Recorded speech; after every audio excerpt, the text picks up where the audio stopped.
Olá, sejam todos bem-vindos à primeira jornada online de primeiros socorros da LUREM, a Liga Universitária da Universidade Federal de Uberlândia. Meu nome é enfermeira Cristina Ila de Oliveira Pérez e hoje vamos falar sobre os protocolos de urgência e emergência nas áreas industriais, nas áreas de empresa, após, infelizmente, a nossa realidade, que é o cenário de Covid-19.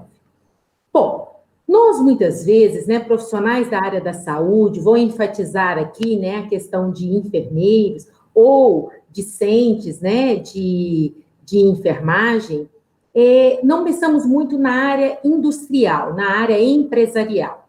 Muitas vezes se formam, com a ideologia, muitas vezes assistencial, hospitalar, gerenciamento, e tudo isso também se engloba, no cenário de indústrias, no cenário de empresa. Então, hoje, eu vou apresentar um pouquinho para vocês, os novos atendimentos, os novos protocolos de atendimento pré-hospitalar, principalmente nesse campo de atuação. Hoje, as empresas têm como grande parceiras, além dos enfermeiros do trabalho, também os brigadistas. Não quer dizer que o enfermeiro não possa estar na formação da brigada desta empresa, Mas independente do enfermeiro estar inserido ou não na brigada, hoje as grandes duas campos de atuação, principalmente na questão do atendimento pré-hospitalar nas indústrias, realmente são os enfermeiros e médicos do trabalho e, sem dúvida nenhuma, os brigadistas. Então, com essa nova, hoje, possibilidade de contaminação, os atendimentos pré-hospitalares também na área industrial, além da área assistencial, além daí do atendimento pré-hospitalar, do atendimento intra-hospitalar, houve mudanças de condutas, e isso, obviamente, também ocorreu nas áreas industriais. Como vocês podem ver aí no slide, os brigadistas hoje, eles têm tanto a ação de atendimento pré-hospitalar, como também de atendimento a combate e a controle de princípios de incêndio. Então, hoje, a questão dos brigadistas se faz muito importante, a questão do enfermeiro do trabalho se faz muito importante hoje, nessas áreas, muitas vezes, industriais, vou colocar industriais, pode ser empresariais, a mesma coisa, em que, às vezes, o volume de funcionários, naquela indústria, se torna um número bem relativo, e, geralmente, quem vai fazer o primeiro atendimento a possíveis vítimas nessas indústrias são os brigadistas, ou, propriamente dito, os profissionais da área da saúde. Por isso, se faz tão importante o preparo, a atualização, a qualificação destes profissionais nessas áreas de atuação. Então, nós temos várias empresas hoje, vários protocolos que já têm inserido os treinamentos dos brigadistas de forma muito efetiva. Os resultados hoje em diversos campos de atuação dos brigadistas e dos enfermeiros, do trabalho, hoje são resultados super positivos. Por quê? Olha só, primeira coisa, hoje nós temos que trabalhar com a visão prevenção, sem dúvida. Prevenção de acidente, prevenção de vítimas, Mas, se isso ocorrer, um acidente correlacionado a um ambiente de trabalho, nós temos que ter pessoas hoje qualificadas para fazer esse atendimento. Muitos de nós, como eu falei anteriormente, não tem uma formação com essa visão. Vou colocar, propriamente dito, uma experiência pessoal. Eu não me formei pensando em atuação, principalmente pré-hospitalar, na área industrial. Sempre fui apaixonada, em urgência e emergência, sempre fui muito apaixonada, principalmente no atendimento de APH, não que não seja uma paixão intra-hospitalar, mas o pré-hospitalar eu tenho aí, uma prática maior, e não imaginava numa área industrial, que se faz uma alteração, na verdade, um leque maior, até mesmo de atuação. Porque, por exemplo, quando nós muitas vezes trabalhamos em APH, nós não pensamos, por exemplo, em espaço confinado, Muitas vezes nós não pensamos em resgate, por exemplo, em altura. E quando se trabalha em indústria, né, nós precisamos ter essa área de preocupação, porque esse tipo de acidente, nesses locais, são de grandes possibilidades. Então, se abre ainda mais ainda a você, futuro enfermeiro, a você, enfermeiro, essa questão dessa preocupação quando nós trabalhamos em uma área como essa. Como vocês estão vendo na imagem, olha só, antes o cenário era esse, né? Pessoas qualificadas, socorristas especializados para fazer esse atendimento.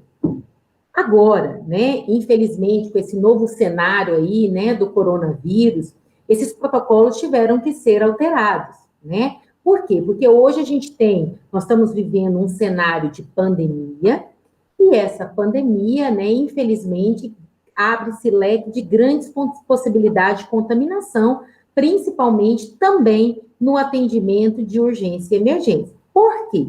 Porque geralmente esse atendimento se faz muito próximo, né? Socorrista versus vítimas.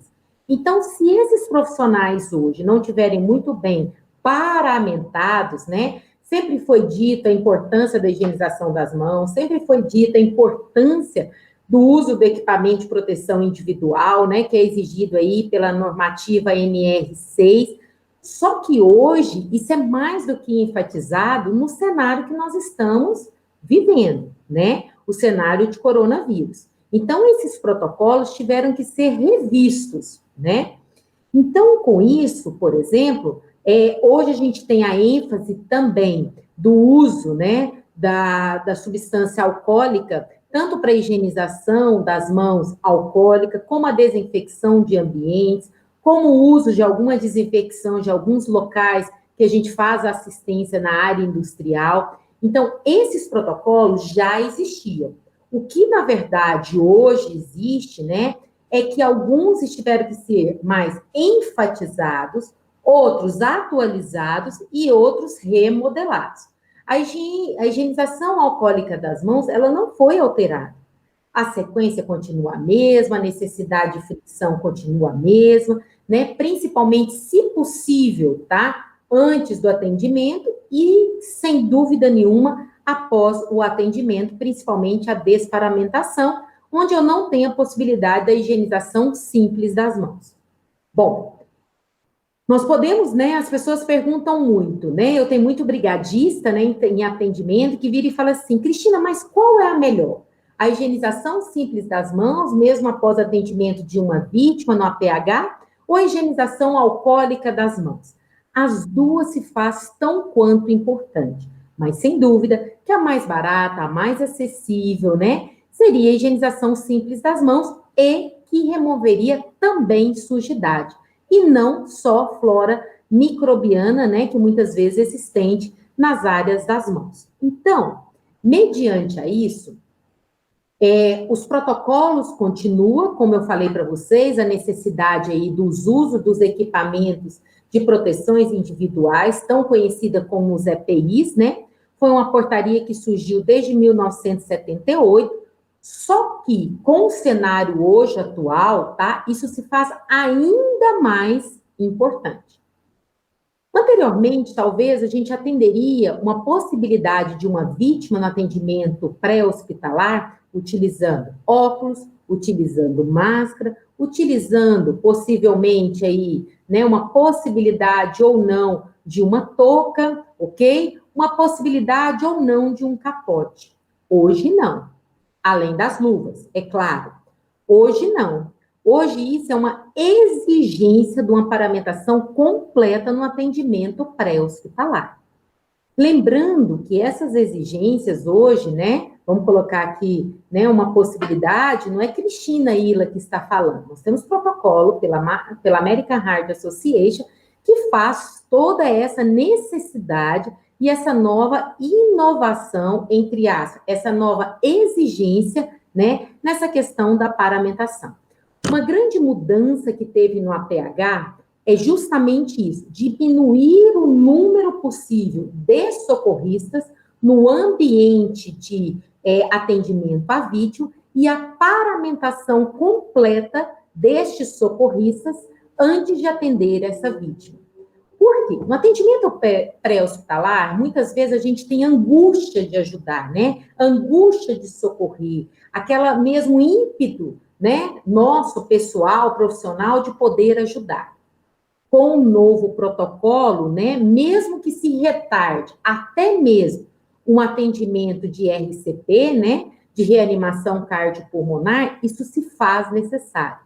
Eu vou mostrar aqui um protocolo para vocês, né?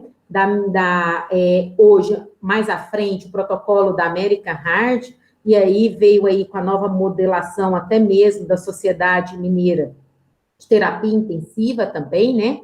A questão desse protocolo, até mesmo de RCP, que nós vamos falar mais à frente, né? Hoje, a liderança, ela não pode permitir hoje um socorrista, um enfermeiro, né? Mesmo um médico, do trabalho, ou mesmo de APH, a emprestar uma assistência de APH sem a paramentação adequada, ok? E uma das paramentações hoje, né, não só hoje, mas sempre foi exigida, é a questão, o uso também das luvas. Então, hoje nós temos luvas aí disponíveis de látex, nitrílica, de silicone, luvas específicas de acordo com algumas atribuições de atividade, são luvas especiais para alguns tipos de atividade.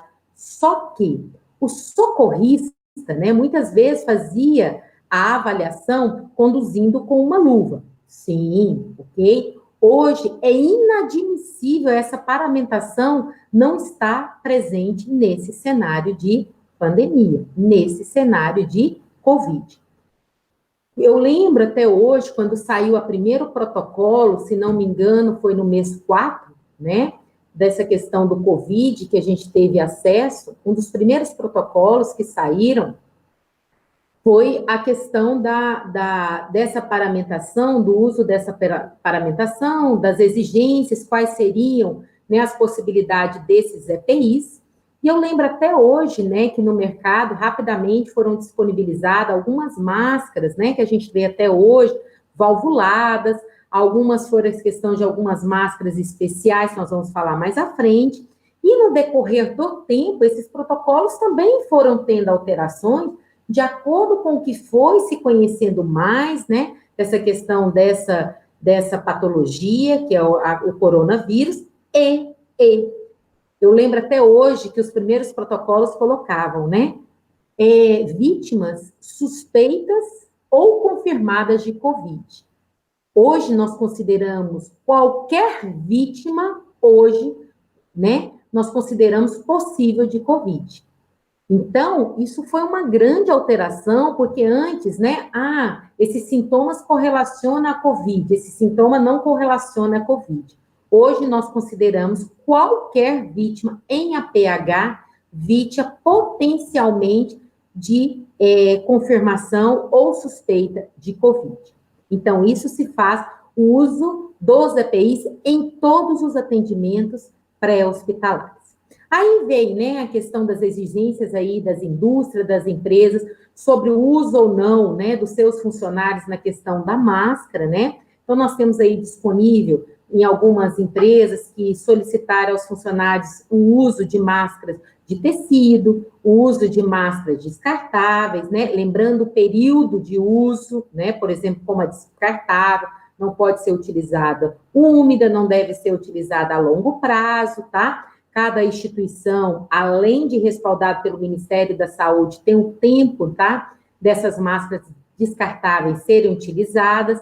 Aí, né, a necessidade aí, principalmente dos nossos socorristas em estarem utilizando a máscara N95 ou a máscara PFF2. Ou seja, são máscaras com maior proteção, maior vedamento, ok? De possibilidade de contaminação e, sem dúvida nenhuma, um tempo mais prolongado e maior segurança a esses profissionais que estão prestando assistência a estas vítimas, tá?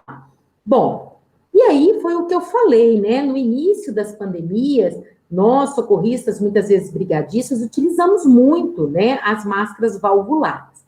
Hoje eu trabalho, né, eu presto serviço a uma empresa, uma das empresas que a minha empresa presta serviço, né, uma empresa de grande porte, é uma multinacional, E hoje lá eles são proibidos, os brigadistas e até mesmo funcionários, de utilizarem as máscaras valvuladas neste momento de pandemia.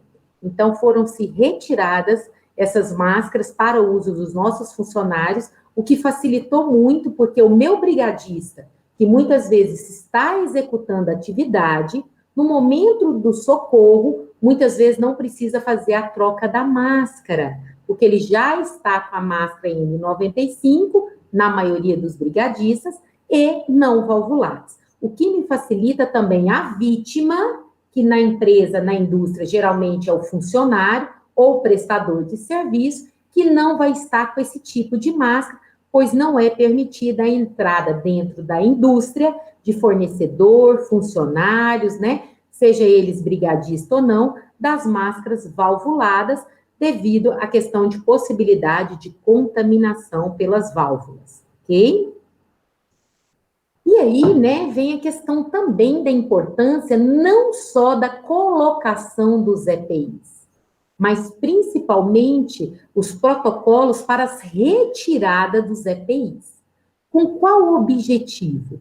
Com o objetivo de não haver a contaminação, a alta contaminação ou a recontaminação destes profissionais.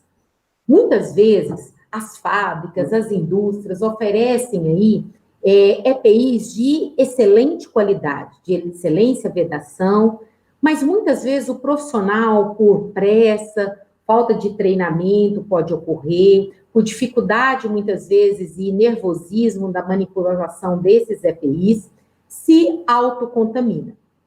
Isso hoje é uma preocupação constante, tá? Em diversas esferas da saúde, porque os profissionais hoje, no momento da retirada, muitas vezes, infelizmente, tem esse erro, né, essa iatrogenia, e se tem a contaminação desse profissional.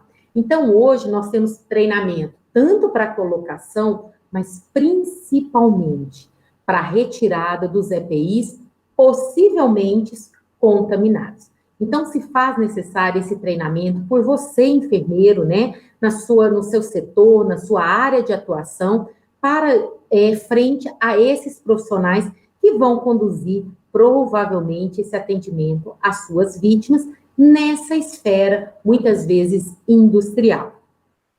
Bom, nós fizemos aí, né, essa, por exemplo, é um material aí de uma das indústrias, tá, que nós temos disponível hoje, e mostra aí a condução da colocação da questão da N95, demonstrados aí, tá? Sem nenhum interesse comercial de marca, mas nós também temos aí protocolos que nós montamos, vou mostrar mais à frente, tá, para vocês, a questão de protocolos da retirada também correta, não só da máscara, mas sim de todos os EPIs. Exemplo, um funcionário, por exemplo, um brigadista que está, por exemplo, com touca, óculos, máscara, gorro, luva, às vezes viseira facial, né? A gente tem que ter todo um treinamento. O que primeiro ele tira? O que primeiro ele remove? Qual é o EPI geralmente com menor risco de contaminação para ser retirado primeiro? Então, tudo isso a gente trabalha diversos tipos de dinâmicas, diversos folhetos educativos. Hoje está sendo muito de forma online, para se evitar essa questão de treinamentos, de distribuição de folhetos, né, para que não haja uma possível contaminação, até mesmo para quem a gente está ofertando aquela informação. Bom, sobre as viseiras faciais, né, hoje tão questionadas, né, se usa ou não no APH, tá? Isso depende do protocolo de cada indústria, tá? Nós hoje não ofertamos esse tipo de EPIs para a brigada no atendimento de APH, pela questão da rigidez do material, da guarda na bolsa, tá? Então, a gente, por exemplo, hoje a gente tem um protocolo de atendimento do brigadista de 4 a 5 brigadistas, no máximo no atendimento de APH, dentro das indústrias. Então, vocês imaginam 5 viseiras dessa, uma possibilidade, por exemplo, de bolsas.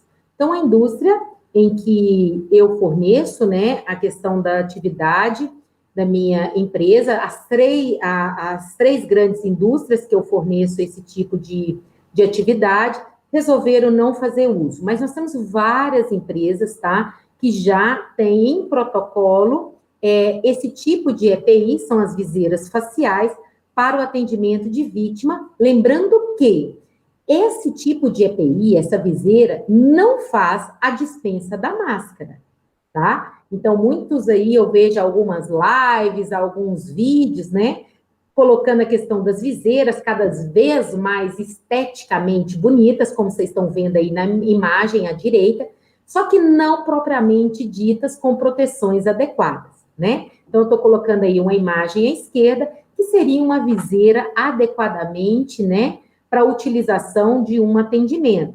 Não talvez por conta da questão do tipo da máscara. No APH, nós teríamos que usar a N95 ou a PFF2. Mas à minha direita, né, que hoje está se usando tanto na questão da estética, mas olha a exposição desse profissional, principalmente na área, né, nasal. Então, hoje, tá, são tipos de algumas viseiras e EPIs não aprovadas para o atendimento de pré-hospitalar. Bom, aí como eu falei para vocês, né, nós tivemos aí os protocolos que surgiram, um exemplo esse, né, que surgiu no mês 4 de 2020, propriamente pela Sociedade Mineira de Terapia Intensiva, baseada no Guidelines da American Heart Association, que também fez aí, né, a primeira publicação, logo após esse cenário que nós temos de Covid, e vieram vários critérios para ser alterado esses protocolos. Vou dar uma ênfase no protocolo de parada cardiorrespiratória, propriamente dito, protocolo de reanimação cardiopulmonar.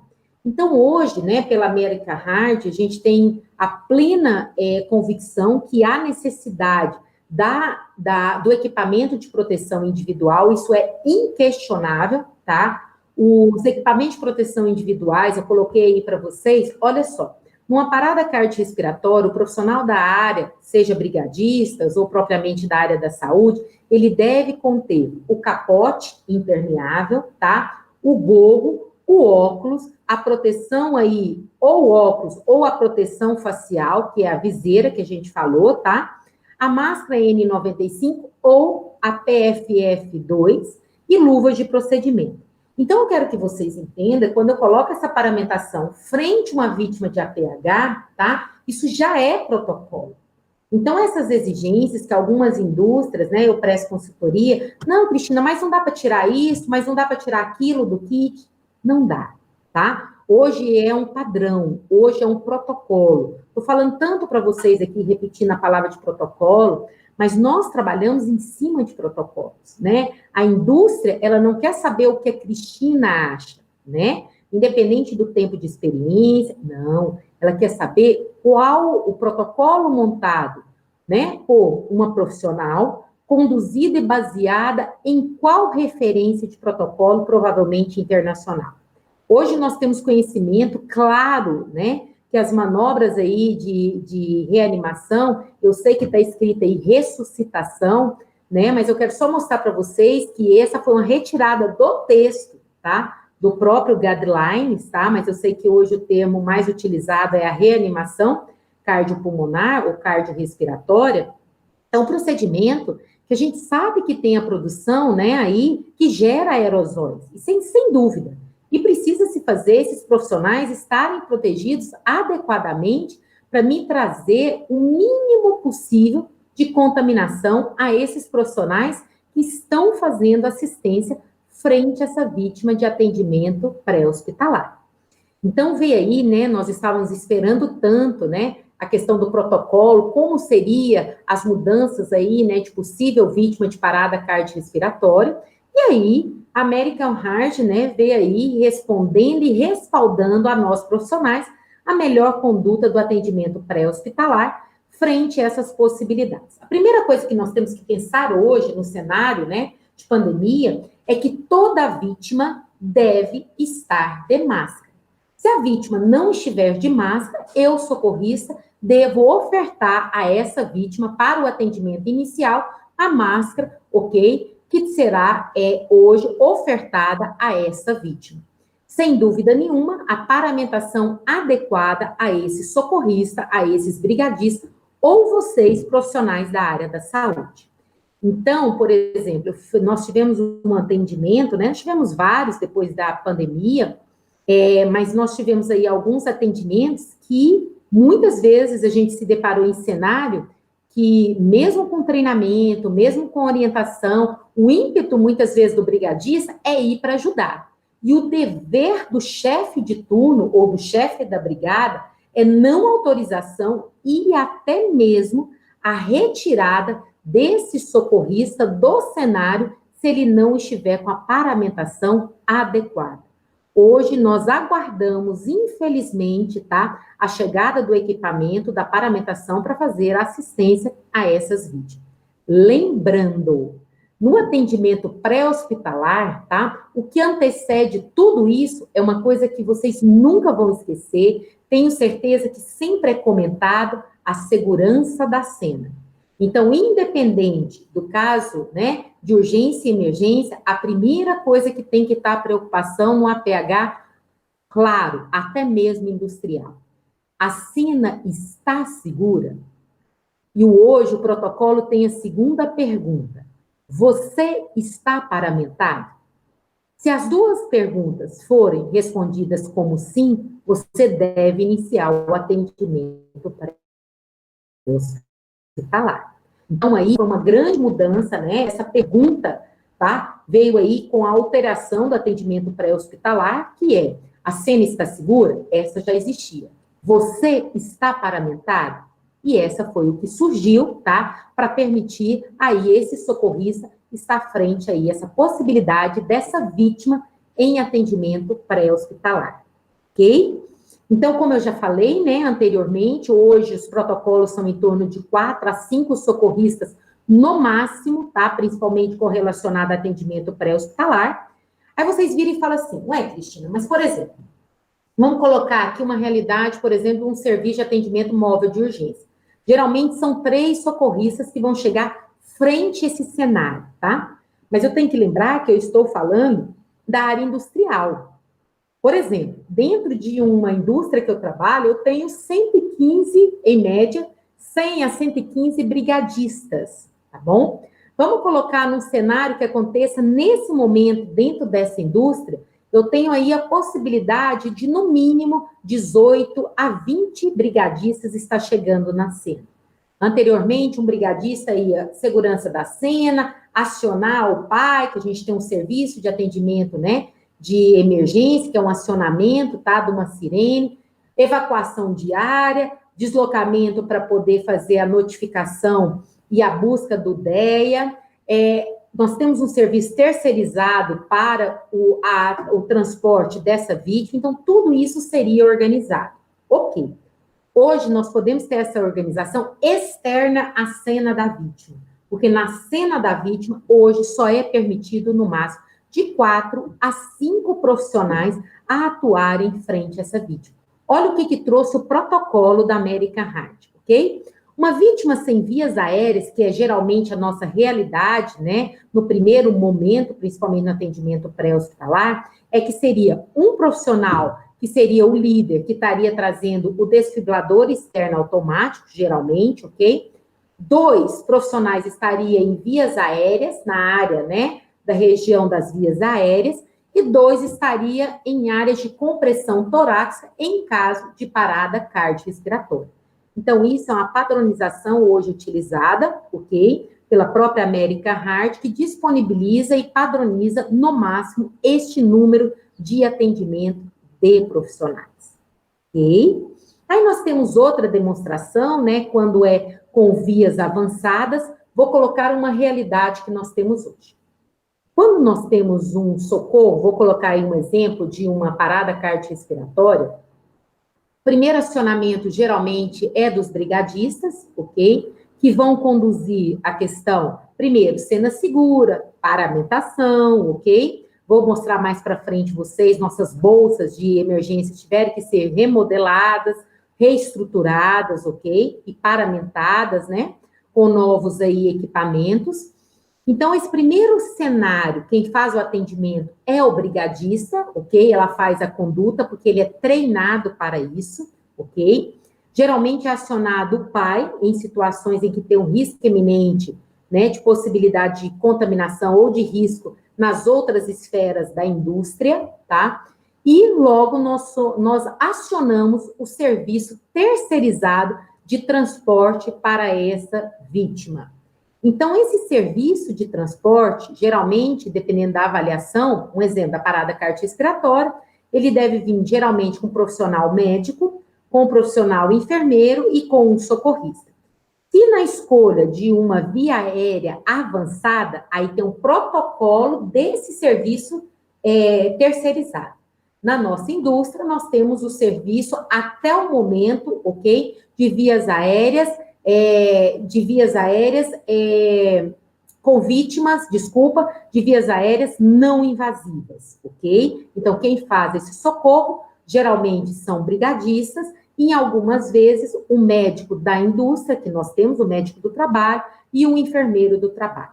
Mas, olha, eu sinto muito orgulho mesmo, de muitas brigadas que eu vejo aí, Brasil afora, e não vou negar. Sinto muito, mas muito lisonjeada, eu digo assim, motivada. Vou fazer o reconhecimento aqui da brigada, né, da indústria que eu trabalho, porque realmente eles são exemplos, né? Hoje nós temos várias indústrias aí que realmente eles preparam brigadistas, enfermeiros, como vocês, futuro ou atuais enfermeiros, para realmente atuar no atendimento de APH com qualidade. E isso se faz muito importante, tá bom? Hoje nós temos também um protocolo, né, que se diz aí a questão do uso, né, o mínimo possível ou não uso, né, da questão do BVM, né, que é a bolsa válvula máscara, conhecida aí no mercado como AMBU, né? Então, nos primeiros protocolos, colocar a questão do não uso, tá bom? Hoje estão aí novos protocolos de algumas possibilidades, ok? Mas, lógico que eu vou mostrar também a questão do filtro para essa utilização e vamos comentar um pouquinho mais sobre isso. Bom, e aí, né, lembrando sempre que vem aí trazendo a questão da avaliação dessa vítima, né, verificação do pulso, não deve ultrapassar de 5 a 10 segundos, isso já era o protocolo, tá? Mas o que vem aí de grande diferencial é que, infelizmente, né, com a vítima possível de gasping ou mesmo inconsciente, né, com ausência de pulso e de respiração, nós vamos dar prioridade nas compressões torácicas, ok? E não talvez, depois vocês vão entender por que essa palavra talvez, mas hoje a prioridade é não se ofertar ventilação o BVM, né, pela bolsa válvula máscara. Por quê? Pela questão da instalação de aerosóis. Então, hoje a gente utiliza sim, tá, a questão da bolsa válvula máscara conectada a um cilindro de oxigênio para utilizar como máscara, ok? E ofertar essa questão da possibilidade de oxigenação a essa vítima em parada cardiorrespiratória, né? Então, hoje nós fazemos 2 minutos de compressão, a média é em torno de 200 a 200 compressões a cada 2 minutos, né? Com rebaixamento torácico aí de 6 a 5 centímetros em adulto, como o protocolo já diz, ok? Faz a reavaliação, né? E se faz novamente a conduta de 2 minutos e assim sucessivamente, tá? Vou mostrar algumas fotos para vocês desses treinamentos que nós fazemos. Deixei aí também para vocês no material a grande segunda pergunta, né? Que é a questão do estou paramentado para poder fazer esse atendimento? É uma pergunta que veio com grande diferencial. Hoje precisa-se ter esse treinamento. Então, por exemplo, o que a gente tinha, a imagem que eu estou mostrando aí no slide para vocês, né? Profissionais aí treinando, né? Possivelmente sem paramentação, ou às vezes até mesmo conduzindo sem paramentação. Isso hoje é inaceitável no cenário de pandemia que nós vivenciamos hoje, né? Então, o novo protocolo hoje, né, é uma realidade como essa imagem, tá? Sem nenhum fins aí de propaganda nem nada, tá bom? Tanto é que é uma empresa neutra, nem é da nossa região, mas hoje os profissionais se encontram altamente paramentados, é uma exigência hoje para o atendimento de APH. E aí, né, veio aí a questão grande mudança, até mesmo para as brigadas, para as empresas, né, em fazer esses treinamentos, essas atualizações, dos novos protocolos. Então, eu estou mostrando aí um exemplo, tá, sem nenhum interesse também comercial, de um dos treinamentos que nós realizamos aí numa empresa que eu já faço a prestação de serviço há alguns anos, tá? É uma empresa da nossa região, e os brigadistas aí iniciando, né, os novos protocolos de atendimento de APH em cenário de Covid. Então, à direita aí eu mostro para vocês, por exemplo, as bolsas, né, que nós tivemos que remodelar, a retirada, por exemplo, de máscara, por exemplo, que a gente tinha descartável, nós tínhamos a questão da máscara pocket também, que a gente teve que retirar. Vocês podem visualizar aí, ó, que eu estou mostrando para vocês, a questão do BVM, mas, além de toda a paramentação com o filtro EPA, que nós vamos falar mais para frente também, então, tudo isso teve que ser alterado, tá? Os novos treinamentos estão aí com a maior ênfase, né? Os treinamentos tiveram que retornar, mesmo em cenário de pandemia, porque, infelizmente, né, as possibilidades e a real situação de possibilidade dentro das indústrias, né, continua. E os brigadistas precisam estar preparados, além de enfermeiros e médicos do trabalho, para fazer esse atendimento. Então, eu tomei a liberdade aí, juntamente com a Liga, de mostrar alguns treinamentos pessoais, profissionais aí, né, meu e da minha equipe, tá? Aí com o novo cenário, vocês podem visualizar aí, olha um exemplo aqui, tá? Toda a questão dos EPIs, das paramentações, hoje eu deixo em cada bolsa de 3 a 5 kits de paramentação, ok? Completos.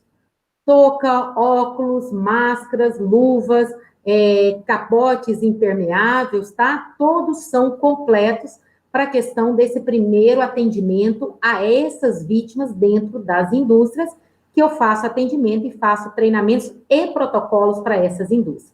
Então, aqui vocês estão vendo o cilindro de oxigênio, em que eu faço a conexão, sim, do BVM, sem a pressão, a instilação através da bolsa, e sim a instilação por pressão nesse BVM, ofertando, assim, a oxigenação possível nessa máscara, utilizando o BVM, o que hoje é permitido pelos protocolos, tá bom? Segue aí a questão dos treinamentos, olha só para vocês entenderem. Os primeiros treinamentos tivemos que até, né, atualizar, relembrar a questão da importância da higienização, sequência, como se utiliza, como é reforçado. Então, olha só, preferimos fazer em cenários abertos, distanciamento, higienização antes de começar treinamento, cada boneco é utilizado por um brigadista, se faz a desinfecção desses bonecos para fazer o uso. Geralmente, nossos treinamentos hoje, na ação do boneco, não passa de 2 pessoas, sendo elas todas paramentadas para manipulação. Olha um exemplo. Vou voltar do que eu estou falando, tá bom? Olha essa foto inicial. Ó, a manipulação de um socorrista, obedecendo os distanciamentos mínimos de 1,5 m, até distanciamos mais, tá? E a questão de todo o EPI para ser utilizado para proteção deste equipamento para um próximo possível treinamento, além de se fazer desinfecção nessas áreas que hoje a gente faz o treinamento dentro das indústrias, ok? O que não condiz só dentro da indústria, deveria ser aí na área também assistencial e por aí em diante, tá bom? Então, aí nós estou mostrando aí novamente os treinamentos que acontecem e as simulações que nós realizamos. Olha só, para vocês verem aí uma simulação que nós realizamos com um grande parceiro nosso também, que faz o transporte e a questão da assistência pré-hospitalar também para essa indústria, e a gente fez a simulação aí numa área de difícil acesso, dentro de uma construção de um silo, tá? Em que tem uma grande dificuldade de retirada dessa vítima. O que é possível a cada momento dentro da indústria. Então, como é que seria um treinamento desses brigadistas e até mesmo, né, dos profissionais que ali estão para a retirada dessa vítima neste momento de pandemia? O que antes a gente trabalharia aí com a possibilidade de 8, 10, 15 brigadistas atuando na área, Hoje nós temos atuação de, no máximo, 5 brigadistas e mais, o que a gente tem aí na foto, um profissional externo, terceirizado, no serviço de transporte.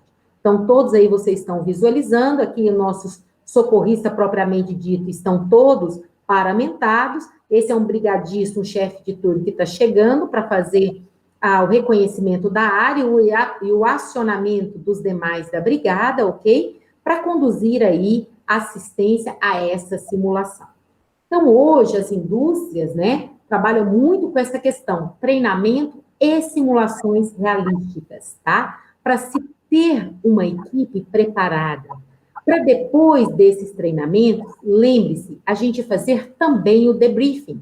Por quê? Através do debriefing, a gente faz a motivação, enfatiza, né, os itens, as ações positivas, ok? E, através do incentivo das ações positivas, tem a possibilidade de fazer as correções, né, devidas antes de um cenário real de um acidente dentro das indústrias, ok?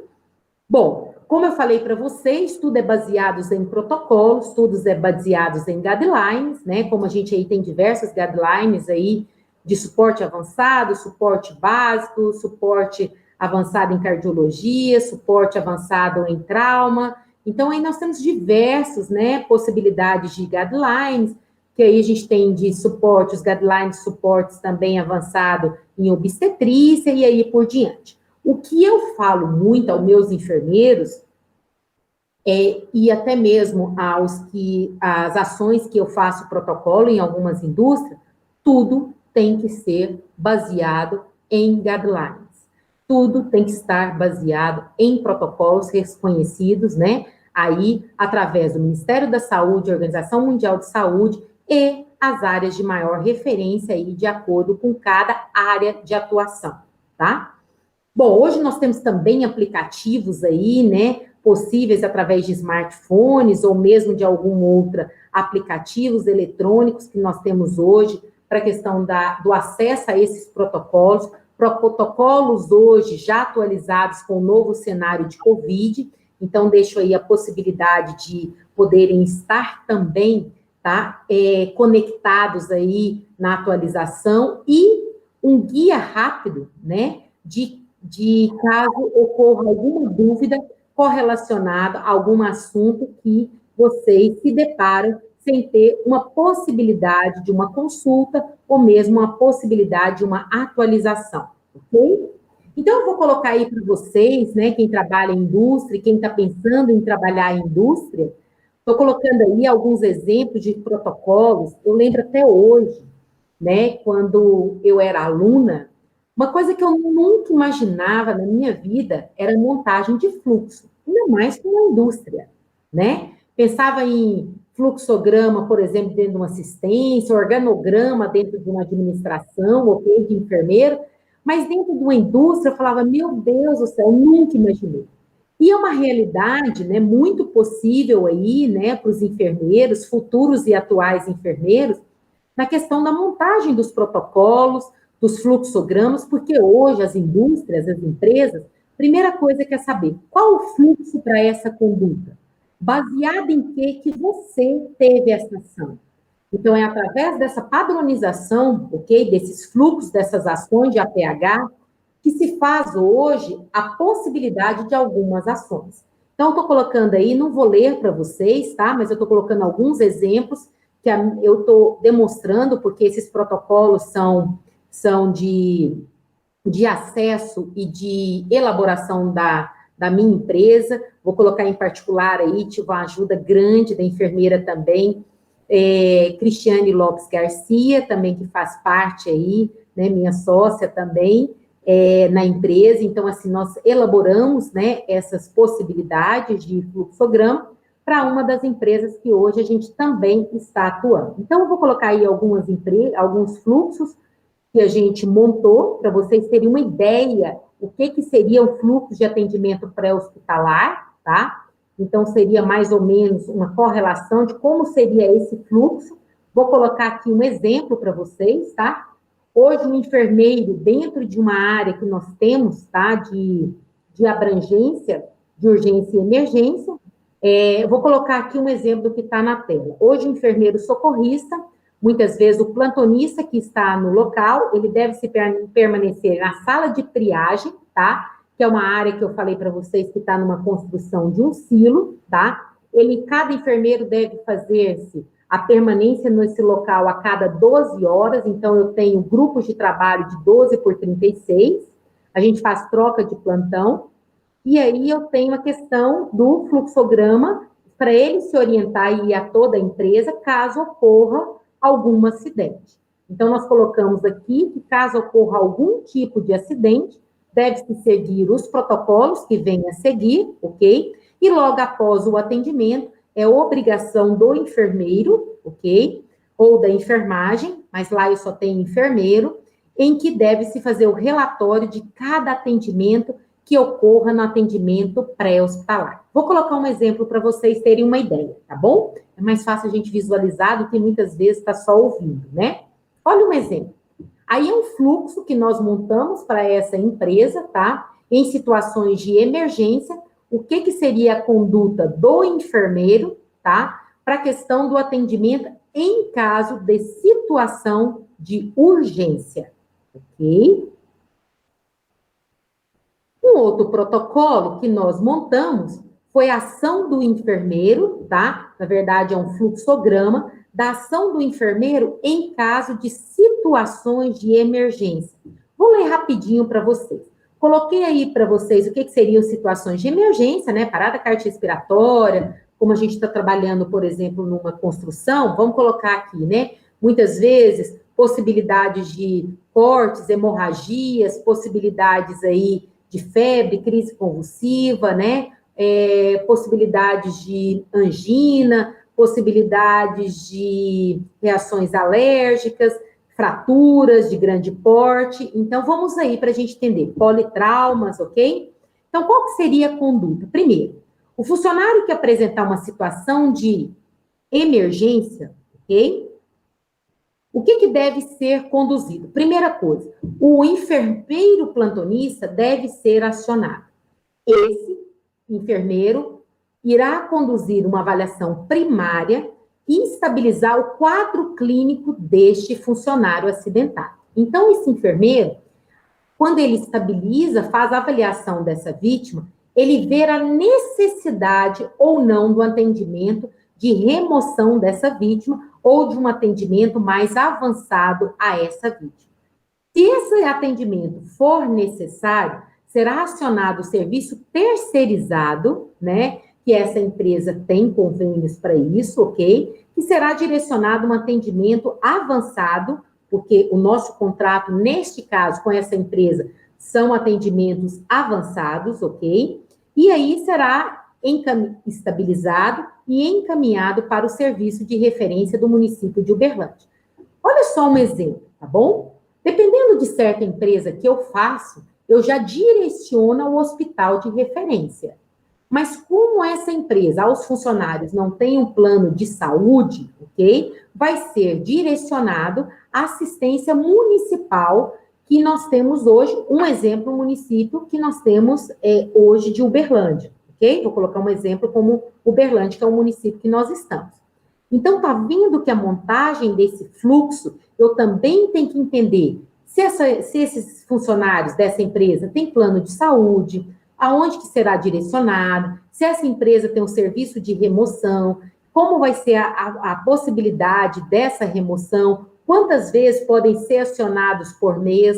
Então, ou seja, eu preciso conhecer todo um trabalho que existe por trás desse APH para fazer a montagem destes fluxos, ok? Estou colocando aí uma outra situação, né, que muitas vezes necessita de resgate da brigada, porque nós estamos dentro de uma indústria em que um outro fornecedor está conduzindo um tipo de trabalho. Então, aí existem situações possíveis de urgência e emergência que a gente não precisa dos serviços apenas de APH. Nós também precisamos do serviço de resgate. Então, existem algumas empresas em que vão acionar o brigadista ou o brigadista e o corpo de bombeiro que se faz necessário para resgatar essa vítima e logo depois do resgate ou durante o resgate também está fazendo assistência do atendimento pré-hospitalar. Então, aí eu tenho aí um fluxo mais completo, me desculpe, alguns eu tive que riscar, né, porque mostra aí telefones, tá? Então, a gente não podia expor a isso. Então, aí é o nosso fluxo da nossa triagem ativa. Então, eu fiz um resumo de tudo aquilo que a gente viu anteriormente em um só fluxo, ok? Para a empresa estar treinada na questão de como conduzir em situações de urgência, em situações de emergência, ou em situações de urgência e emergência que necessita de resgate. Então, eu te faço uma pergunta para você, futuro ou atual enfermeiro ou profissional da área da saúde. Às vezes, é uma área que talvez vocês não imaginavam, né? Esse tipo de visão, muitas vezes de preparo, treinamento, conduta, ok? Desses profissionais dentro das indústrias. Então, os protocolos tiveram que ser alterados, né? As condutas tiveram que ser alteradas, até mesmo por conta desse novo cenário, infelizmente, que estamos vivendo.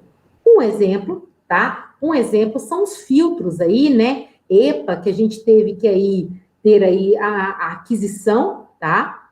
Alguns tiveram a aquisição pela essa possibilidade de usar o BVM como uma bolsa, né? Na verdade, uma máscara, para se conduzir também a questão da instilação de oxigenação, ok? Com uma pressão correlacionada ao próprio cilindro de oxigênio e não pela insuflação da bolsa, né, da própria bolsa do BVM, ok? Mas hoje eu só posso usar essa possibilidade se caso estiver conectado num sistema de filtragem. Então, hoje nós disponibilizamos dentro das empresas, né, algumas empresas aí, as empresas que eu faço aí atividade e consultoria hoje, graças a Deus, todas adquiriram, tá, o filtro, para a gente fazer com maior segurança aos brigadistas, tá? Existe também o outro filtro, né, que é o HMEF, que é um tipo outro de capacitação também de filtragem, que pode ser utilizado também no atendimento pré-hospitalar. Então, nós temos aí o HEM, o HME, o HMEF e o sistema de filtro EPA. Eu, particularmente, tá? Tô falando uma questão particular minha, tá? Eu gosto muito do HME e muito do EPA, tá bom? Isso é uma particularidade minha, ok? Profissional. Infelizmente, enquanto não chega, né, a nossa tão esperada possibilidade aí de prevenção, né, de uma forma mais efetiva, que seria a questão da possibilidade da vacina, tá? Se faz necessário esses protocolos, se faz necessário treinamento, se faz necessário os profissionais estarem preparados para esse novo cenário. Preparados na questão da ação, preparados na questão da prevenção, preparados na questão da ação. Eu falo muito que a partir do momento em que os brigadistas, os profissionais que estão em APH, seja assistencial pré-hospitalar, intra-hospitalar, propriamente dito, APH, principalmente na correlação das empresas, tudo que você tem conhecimento, você pode até ter medo, mas você tem segurança do que está fazendo. Né? Eu falo que tudo quando você não tem segurança, muitas vezes você foge, você deixa de prestar uma assistência de qualidade. Então, eu trago uma reflexão para vocês, né? Se atualizem, se capacitem, leiam, né? Tenham acesso aos novos guidelines e protocolos, porque isso se faz muito importante nesse momento, né, que nós estamos vivendo. Uma outra realidade que nós estamos aí, né, dentro das indústrias, é a questão das antissepsias, asepsias e principalmente desinfecção de ambiente, ok? Hoje nós temos aí, na possibilidade pós-vítima, atendimento de vítima, tá? Nós temos aí a utilização dos quaternários de amônia ou os peróxidos de hidrogênio, né, que a gente utiliza hoje nas indústrias, lógico, com a diluição adequada, para a questão da retirada e possibilidade de contaminação do ambiente. Então, hoje, por exemplo, as minhas macas, após atendimento, elas são lavadas com água e sabão, elas são utilizados o álcool 70% e o quaternário de amônia, se ambiente aberto, em ambiente muitas vezes fechado, nós utilizamos o peróxido de hidrogênio. Então, cabe também a nós, profissionais, como utilizamos esse produto, saber, por exemplo, quais os EPIs que esses profissionais que estão fazendo a desinfecção desses ambientes devem utilizar. Esse ambiente é tóxico, esse ambiente não é tóxico, precisa estar em qual diluição para ele não ser tóxico. Então, hoje, geralmente, nas desinfecções de ambulâncias, desinfecções aí de maca, desinfecções de materiais, né? Hoje são dois produtos muito eficazes na questão da desinfecção destes materiais. Então, deixo aí a dica para vocês, né? Uma dica que eu uso profissionalmente, tá? E é hoje muito eficaz, porque as contaminações existem, né? Nós conhecemos que as contaminações, elas podem ser diretas, elas podem ser indiretas, elas podem ser por gotículas, e infelizmente ela também pode ser por aerosóis. Então, hoje, como nós temos aí essa nova realidade, a possibilidade principalmente, né, de contaminações por gotículas e aerosóis, hoje, infelizmente, se faz necessário a questão do uso, né, desses cuidados que nós estamos relatando. Bom? Então, eu quero deixar aí, né, um alerta, né, para você, futuro profissional ou profissional, tá? Que é uma área de atuação de atendimento pré-hospitalar, é uma área que eu sou apaixonada, né? Me despertei para esse lado profissional, já faz aí em torno de, para essa área industrial, eu acho que já faz em torno de 12 anos, a PH já fazem em torno de 16 anos, mas essa questão industrial é algo que eu deixo para você instigado, tá? Se você seria uma área de atuação a você, se seria uma área de maior conhecimento e pesquisa, porque é uma área que hoje as indústrias precisam de profissionais treinados, capacitados, para estarem atuando também no atendimento pré-hospitalar, na questão das indústrias e das empresas. Vou deixar uma ênfase aí para vocês não esquecerem em resumo, tá? Nesse novo cenário, nenhum profissional da área da saúde deve realizar atendimento hoje sem o equipamento de proteção adequado, hoje padronizado pelos órgãos competentes e pelos aí as questão dos guidelines que hoje padronizam esse uso. E lembrando, ok? Hoje todas as vítimas em atendimento pré-hospitalar devem estar com contenção de secreção aí, com o uso também da máscara. Então, deixa aí essa dica para vocês. Espero que esse nosso bate-papo, espero que essa nossa atualização tenha sido e que seja, né, importante para a sua vida profissional e espero que também pessoal.